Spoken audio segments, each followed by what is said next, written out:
우리가 다시 자천하기를 시작하겠느냐? 우리가 어찌 어떤 사람처럼 추천서를 너희에게 붙이거나 혹은 너희에게 받거나 할 필요가 있느냐? 너희는 우리의 편지라.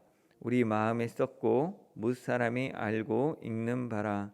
너희는 우리로 말미암아 나타난 그리스도의 편지니 이는 먹으로 쓴 것이 아니요 오직 살아계신 하나님의 영으로 쓴 것이며 또 돌판에 쓴 것이 아니요 오직 육의 마음판에 쓴 것이라. 우리가 그리스도로 말미암아 하나님을 향하여 이 같은 확신이 있으니 우리가 무슨 일이든지 우리에게서 난 것 같이 스스로 만족할 것이 아니니 우리의 만족은 오직 하나님으로부터 나느니라. 그가 또한 우리를 새 언약의 일꾼 되기에 만족하게 하셨으니 율법 조문으로 하지 아니하고 오직 영으로 함이니 율법 조문은 죽이는 것이요 영은 살리는 것이니라. 돌에 써서 새긴 죽게 하는 율법 조문의 직분도 영광이 있어 이스라엘 자손들은 모세의 얼굴에 없어질 영광 때문에도 그 얼굴을 주목하지 못하였거든. 하물며 영의 직분은 더욱 영광이 있지 아니하겠느냐? 정죄의 직분도 영광이 있은즉 의의 직분은 영광이 더욱 넘치리라. 영광되었던 것이 더 큰 영광으로 말미암아 이에 영광될 것이 없으나 없어질 것도 영광으로 말미암았은즉 길이 있을 것은 더욱 영광 가운데 있느니라. 우리가 이 같은 소망이 있으므로 담대히 말하노니 우리는 모세가 이스라엘 자손들에게 장차 없어질 것의 결국을 주목하지 못하게 하려고 수건을 그 얼굴에 쓴 것 같이 아니하노라. 그러나 그들의 마음이 완고하여 오늘까지도 구약을 읽을 때에 그 수건이 벗겨지지 아니하고 있으니 그 수건은 그리스도 안에서 없어질 것이라. 오늘까지 모세의 글을 읽을 때에 수건이 그 마음을 덮었도다.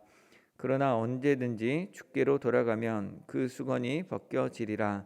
주는 영이시니 주의 영이 계신 곳에는 자유가 있느니라. 우리가 다 수건을 벗은 얼굴로 거울을 보는 것 같이 주의 영광을 보매 그와 같은 형상으로 변화하여 영광에서 영광에 이르니 곧 주의 영으로 말미암음이니라. 아멘. 오늘 살펴볼 고린도후서 3장은 바울이 계속해서 자신의 사도권에 대해서 변호하는 내용입니다.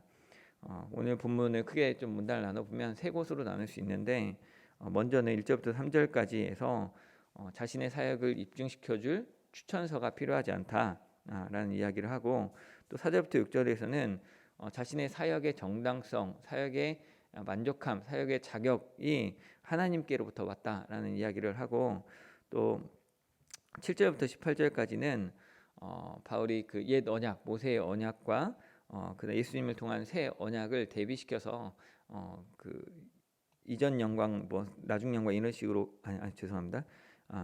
새 언약과 모세의 언약을 대비시켜서 자신의 사역이 새 언약의 일꾼된 사역임을 강조하여 주장합니다. 먼저 첫 번째 단락을 살펴보면 바울은 고린도에 갔을 때 아마도 이전에 고린도전서 쓰고 그 다음에 갔을 때 그 추천서를 내놓으라고 하는 사람들이 있었던 것 같습니다. 사도 바울 당신은 예루살렘에서 보낸 추천서를 가지고 있습니까? 왜냐하면 사도 바울도 처음에 사도행전 15장에 보면 안디옥 교회에 파송을 받았을 때 바울과 바나바가 함께 가면서 그때 예루살렘 교회가 줬던 그 추천서를 가지고 갔었거든요. 그래서 이제 그런 식으로 어떤 사역자를 파송을 하면 이 사역자를 이렇게 우리가 당신을 위해서 보낸다라고 하는 뭐 일종의 추천서 또는 뭐 인증서 이런 것들이 필요했던 것 같아요. 그래서 그거를 요구하는 그 성도들이 내부에 있었고 사실 자기가 개척한 교회였음에도 불구하고 바울이 그 문제로 굉장히 곤혹을 치렀던 것 같습니다. 그래서 이거에 대한 대답으로서 1절부터 3절까지 말을 하는 건데 1절에 보면 바울은 우리가 다시 자천하기를 시작하겠냐, 우리가 스스로 추천을 해야겠느냐, 우리가 어찌 어떤 사람처럼 추천서를 너희에게 붙이거나 혹은 너희에게 받거나 할 필요가 있느냐, 우리가 너희들과 서로 아는데 내가 다른 사람들 지금 너희들한테 와 있던 그 나한테 공격했던 그 사람들처럼 정말 추천서가 너희들한테 보내줘야 되겠느냐, 내가 또 내가 너희한테 추천서를 받았고 내가 딴 데 가서 이렇게 사역을 했다고 말을 해야 되겠느냐라고 말하는 거죠. 이렇게 말하는 거는 그럴 필요가 없다는 얘기인 거죠. 추천서를 너희에게 보여서 우리가 가르칠 만한 자격이 있는지를 지금 와서 증명할 필요가 있느냐? 그럴 필요 없다. 그리고 너희에게서 내가 어떻게 사야겠다고 추천서를 받아서 딴 데에 가서 너희들한테 한 것을 근거로 또 딴 데 가서 어떻게 또 이야기할 필요가 없다라고 이야기하는 겁니다. 이렇게 말할 수 있는 사도 바울의 모습은 이렇게 얘기하면서 그 너희는 그리스도의 편지다라고 이야기를 하죠. 너희는 우리의 편지다. 우리 마음에 썼고 무사람이 알고 읽는 바다. 너희는 우리로 말미암아 나타난 그리스도의 편지다. 이건 먹으로 쓴 것이 아니고 살아계신 하나님의 영으로 너희 마음에 쓰신 것이다. 그래서 너희들의 삶과 너희들의 그 신앙을 보면 너희들이 하나님이 친히 추천해 주신 추천서임을 충분히 알 수 있다. 너희가 그리스도의 편지다라는 것은 그리스도께서 너희들에게 보낸 편지, 세상 사람들에게 하나님이 너희들이 하나님의 사역을 통해서 이루어진 결과물이라는 걸 보여주는 그런 증거물, 추천서다라고 이야기를 하는 거죠. 이렇게 말하려면 바울이 고린도 교회 성도들을 양육하고 섬기면서 수고했고 또 변화됐던 모습들에 대해서 사도 바울도 알고 또 고린도 교회 성도들도 아는 모습이야 이런 말이 나올 수 있겠죠. 서로 성장과 변화에 대한 공감대가 있어서 제가 목사님 만나고 나서 신앙생활 하다 보니까 저 이렇게 변했잖아요. 우리 가정이 이렇게 변했잖아요. 알 때 정말 당신이 우리 장로님이 우리 권사님 가정이 정말 그리스도의 편지입니다. 나의 어떤 내가 어느 신학교를 나오고 내가 어떤 전에 무슨 사역을 했고 무슨 사역을 새롭게 만들어서 뭘 했고 이런 걸 얘기하는 게 아니라 당신이 나와 함께 말씀을 보고 같이 기도하고 또 교회를 세워나갔던 것 그것들 통해서 이것이 정말 하나님이 세우신 변화이고 성장이다라는 것을 알 수 있는 하나님의 그리스도의 추천서다라고 말을 하는 거죠. 이렇게 말하는 것은 사실 오늘날 교회에서 또 목회자와 또 성도들 가운데서 또 주일학교 교사와 우리 학생들 가운데서 충분히 일어날 법한 그렇게 나타나야 될 것 같은 그런 모습이라고 할 수 있겠죠. 하지만 이런 모습은 참 정말 부럽고 소중해 보이기만 하는데 왜냐하면 실제로 오늘날 한국 교회에서는 사실 한국 교회만이 아니라 오늘날의 기독교 전 세계 기독교도 거의 같은 맥락인데 목회자에 대한 신뢰가 급격히 추락하고 있기 때문이죠. 대형교회 목사들 흔히 모르겠어요. 그 성공했다고 표현할지 잘 모르겠는데 그들을 두고도 나중에 몇 년 뒤에 어떤 교회가 분쟁이 나면 막 추적해 들어가서 목사가 나중에 그때 강도사 인허 받을 때 문제가 있었는데 그 신학교가 나온 거 정말 맞아? 아니면 또 그 박사학위가 잘못된 거 아니야? 라는 검증이 이슈가 되고 뭐 재판까지도 하고 이런 일들이 있었습니다.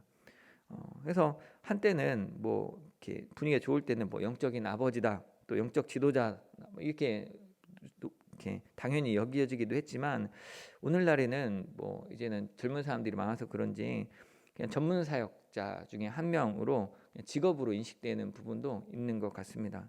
그래서 그러다 보니까 직업으로 여겨지면서 동시에 목회자도 사역지를 정할 때 어떤 조건을 보고 가게 되고 처음 만나서 요즘 신대원 전도사님들은 담임 목사님 만나면 사례비가 얼마예요? 이것부터 물어본다고 해서 담임 목사님들이 기가 차다 뭐 이렇게 얘기하기도 하는데 그래서 마치 어디 회사에 취업하듯이 사역지를 구하고 또 반면에 또 교회도 사역자를 대할 때 직원 고용하듯이 고르고 골라서 좀 언젠가는 좀 떠날 사람이다라는 생각도 가지고 사역을 하는 게 아닌가라는 생각이 듭니다.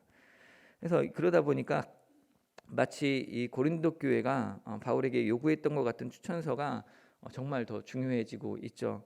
그래서 목사들도 박사학위가 필요하고 해외 유학 경험이 있어야 되고 또 화려한 뭐 부흥했던 어떤 이력이 있다면 그게 도움이 되는 게 현실입니다.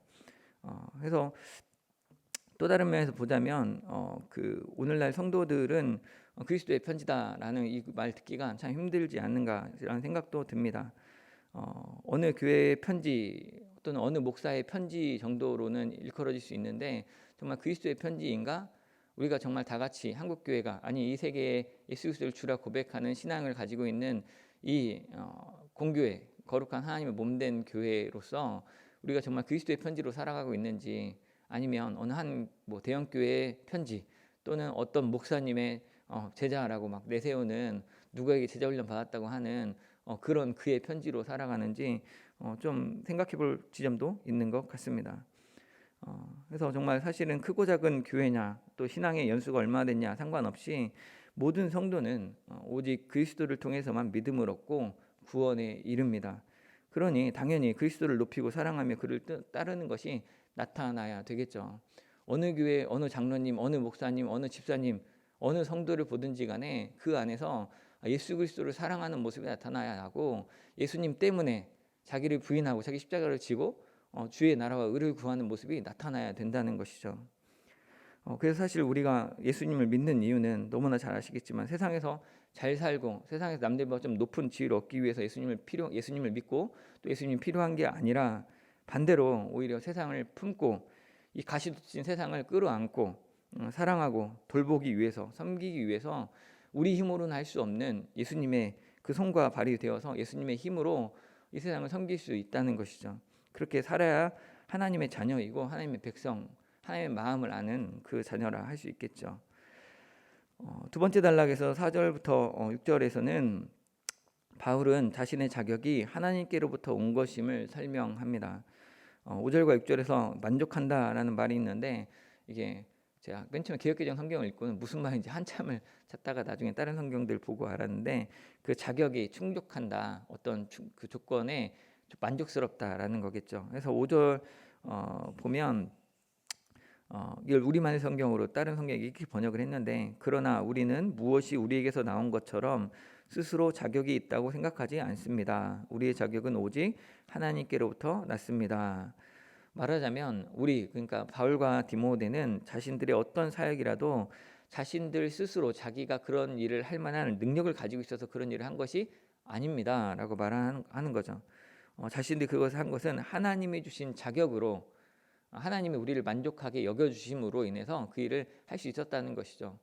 아마 이것은 많은 우리 목회자들이나 또 많은 직분자들이 다 같이 고백하는 거라고 생각합니다. 저 역시도 제가 목사가 된 것은 조금 더 제 뜻이 아니었고, 또 한편으로 이 교회에 오게 될 것도 전혀 상상치도 못하게 되었는데, 하나님이 주신 은혜를 따라서 하나님이 세워주심으로 이 자리에 서 있구나. 또 바꿔 말하면 하나님이 또 옮기시면 옮겨야 하고 하나님 꺾으시면 꺾여야 되는구나 라는 생각도 해보게 됩니다. 여기서 6절에서 새 언약의 일꾼이라는 말을 사용하면서 사도로서의 자격이 주어진 것은 어떤 율법책에 의해서 임명받은 것이 아니라 성령 하나님으로부터 말미암아 된 것이라는 이야기도 하고 있죠. 여기서 새 언약이 나왔는데, 이것은 아까 처음에 이야기한 것처럼 구약의 율법, 모세가 가졌던 십계명과 구약의 율법들, 옛 언약과 대비되는 그런 새 언약, 예수 그리스도를 통해서 주어지는 구원에 대한 약속을 의미합니다. 이에 대해 7절부터 18절까지 서로 대비하면서 새 언약이 더 우월하다라는 것을 계속 여러 가지로 설명하고 있습니다. 여기서 배경이 되는 것은 출애굽기 34장에 보면 모세가 하나님 앞에 가가지고 영광 중에 그 두 돌판에다가 십계명을 새겨가지고 내려오는 장면이 나옵니다. 40일 동안 금식하면서 이거 받고 내려오니까 얼굴에서 너무 광채가 나니까 사람들이 그걸 보고 무서워서 얼굴을 못 보는 거죠. 그래서 이 모세가 그걸 나중에 알고 이 수건으로 자기 머리를 가려가지고 빛이 가려지도록 두건을 써가지고 이렇게 하고, 또 하나님을 만나러 갈 때는 오히려 이 두건을 벗고 하나님을 만나고, 나올 때는 사람들이 부담스러워하니까 쓰고, 이렇게 했다는 거죠. 이 사건을 근거로, 이 사건을 가지고 오늘 이 말씀을 설명하고 있는 거죠. 이를 두고 7절과 8절에서 이렇게 돌에 써서 죽게 하는 율법 조문의 직분도 영광이 있는데, 그래서 모세를 감히 쳐다보지도 못했지만 새 언약을 의미하는 이 영의 직분은 더욱더 영광이 있지 않겠느냐, 이렇게 이야기합니다. 이게 구약의 율법은 우리가 로마서에서 이미 다 살펴봤지만 그 원래 의도 자체는 하나님의 백성이 이 애굽에서 있는 동안에 애굽의 법에, 힘의 세계관에 완전히 물들어 있기 때문에 그들을 갱신하려고 재활 치료의 목적으로 생활 지침을 준 것이 십계명 같은 기본적인 가이드였죠. 근데 그것들을 사실은 그것은 건강한 삶으로, 온전한 삶을 회복하기 위한 것, 창조 복음에서 이야기했던 하나님 만드셨던 세상으로 돌아가기 위해서, 그걸로 돌아가기 위한 지향점으로 주신 말씀인데, 그 말씀을 오히려 마치 그 말씀 자체가 능력 있는 것처럼 또는 그 말씀들을 나 자신도 이루지 못하면서 남에게 정죄하고 비난하고 조롱하는 수단으로 사용하면서 이것들이 결국은 이 율법이 결국은 내 안에 있는 죄를 밝혀주고 나를 정죄하는 역할을 해서 나로 하여금 죽게 하고 또 다른 사람을 죽이려고 하는 근거로 삼는 안타까운 패단을 만나게 된 것이죠. 그래서 이것들을 가리켜서 율법 조문은 돌에 써서 결국 죽게 하는 율법 조문이 됐다는 이야기를 하는 것이죠. 하지만 새 언약은 예수 그리스도를 믿는 믿음은 구약의 어떤 율법을 이름으로 되는 것이 아니라 사실은 성령 하나님께서 우리 안에 감동하심으로 우리가 예수 그리스도를 주라 시인하게 하심으로 인하여서 우리 스스로는 할 수 없는 율법의 요구를 이루게 하신다는 것을 의미합니다. 그래서 새 언약은 영의 직분, 성령이 우리에게 주신 자격으로 하는 것이고 그것이 구약의 율법 십계명을 가지고 올 때도 모세에게 광채가 났다면 이 영의 직분을 가지고 있는 우리는 그 영광이 얼마나 더하겠느냐라고 이야기하는 것이죠. 그러면서 13절에서는 모세가 수건을 쓴 것에 대해서 바울이 말하기는 장차 없어질 것의 결국에 주목하지 못하게 하려는 것이다. 구약 율법의 유한성을 그걸 알려주려고 못 보게 하려고 수건으로 덮은 것이다. 영광이 점점 이건 쇠할 것이니까 못 보게 한 것이다 라고 설명을 합니다. 또 14절에서는 모세가 전해준 구약의 율법을 읽을 때도 마치 수건이 쓰여져 있는 것처럼 감추어져 있었다. 무슨 말인지 못 알아차리게 감추었다는 것을 수건으로 덮었다는 것으로 연관시켜서 설명합니다. 그래서 뭐 율법 하나하나는 다 지키려고 몸부림쳤지만 그 율법들을 통해서 어디를 향해서 가는 것인지 왜 이것을 주신 것인지에서는 그냥 피상적으로만 알고 있었다라는 얘기겠죠. 하지만 사도 바울이 이야기하는 것은 이 수건은 주 안에서 그리스도 안에서 없어지게 될 것이다 라고 이야기합니다. 말하자면 그리스도를 통하면 그리스도를 믿으면 진정한 율법의 요구를 선명히 알 수 있고 더 이상 없어질 것들에 매여서 살지 않게 된다는 말이겠죠. 그래서 17절에 보면 주의 영이 계신 곳에 자유가 있다라고 분명하게 이야기합니다. 중요한 구절이니 다 같이 한번 읽어보겠습니다. 17절 시작. 주는 영이시니 주의 영이 계신 곳에는 자유가 있느니라. 아멘. 주의 영이 계신 곳에 우리 성령 하나님이 계신 곳에 주님이 함께 하시는 내 삶에 우리 교회에 주님이 함께 하실 때 그 안에 자유가 있습니다. 주님이 우리를 자유케 합니다.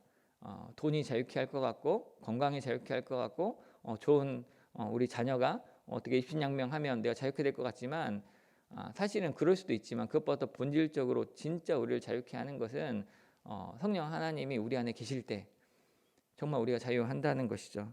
그러면 우리가 좀 돈이 없어도 좀 몸이 아파도 가정 안에 갈등이 있고 내가 사업에 좀 어려움이 있어도 자유할 수 있다는 말씀인 거죠. 그리스도를 믿고 따르면 수건을 벗고 거울을 보는 것처럼 주님의 영광을 보게 된다. 주님의 형상을 회복하게 된다라고 마지막 절에서 이야기하고 있죠. 그래서 주의 영으로 말미암아서 영광에서 영광으로 이르게 된다. 이 말은 우리 스스로 어떤 영광을 취해서 얻는 게 아니라 영광의 자리에서 점점 더 영광의 자리로 점점 하나님의 형상의 회복으로 다시 창조 복음의 회복에 아니 그것부터 완성된 정말의 예수 그리스도의 복음의 하나님 나라로 회복될 것이다 이야기하는 것이죠. 바울이 말하는 새 언약의 일꾼이라는 것은 사실 바울 자신의 간증 같은 고백이기도 하지만 이것은 결코 바울 혼자만의 이야기가 아니겠죠. 오늘 이 새벽에 이 말씀을 듣고 같이 말씀이 그러한가 상고하는 우리 역시 우리 스스로의 어떤 자격이 아니라 하나님이 우리를 의롭다 여겨주시고 이 새벽에 깨워주시고 주님 앞에 불러주심으로 인하여서 예수 그리스도를 믿음으로 시인하는 새 언약의 일꾼들이겠죠. 내가 신학을 공부해야만 또는 장로나 권사 같은 직분이 있어야만 새 언약의 일꾼이 되는 것이 아닙니다. 율법 조문에 의지하여 무엇을 지켰다, 무엇을 이루었다 하는 것은 수건에 감추인 것처럼 제대로 보지 못하는 태도이겠죠. 율법은 죄를 깨닫게 하며 죽음에 이르게 하는 것일 뿐입니다. 생명의 성령의 법이 죄와 사망의 법에서 우리를 해방시켜 줍니다. 그러므로 새 언약의 일꾼으로 우리가 해야 하는 일은 생명의 성령의 법대로 생명의 성령의 법대로 살리는 일이겠죠. 살아나고 살리는 일. 비난하고 정죄하고 재촉하고 채근하는 게 아니라 주의 형상으로 회복된 그 복음으로 살아나고 살리는 삶을 살았으면 좋겠습니다. 사랑하는 여러분과 제가 온전히 그리스도의 편지로 서로에게 충분한 하나님의 증거가 되기를 원하고 이 세상 가운데 하나님의 편지로 나타나기를 원합니다. 또한 새 언약의 영광에 이르며 생명의 성령을 따라 온전히 살아나고 자유로워지는 귀한 한날 되시기를 주님의 이름으로 축원합니다. 사랑하는 주님, 이 새벽의 말씀을 통해 그리스도의 편지로 또 성령으로 인해 참 자유를 누리며 주님의 형상으로 변화하여 영광에서 영광에 이르는 삶을 살펴보았습니다. 우리가 비록 세상 가운데 살지만 세상에 함몰되지 않게 하시고 그리스도의 편지로 살게 하여 주옵소서. 삶에 고여 있는 문제들에 짓눌리지 않게 하시고 오직 성령 하나님과 동행함으로 참된 자유를 얻으며 살리는 삶, 살아나는 삶, 영광에서 영광에 이르는 삶 살게 하여 주옵소서. 주님 사랑합니다. 예수님의 이름으로 기도드립니다. 아멘.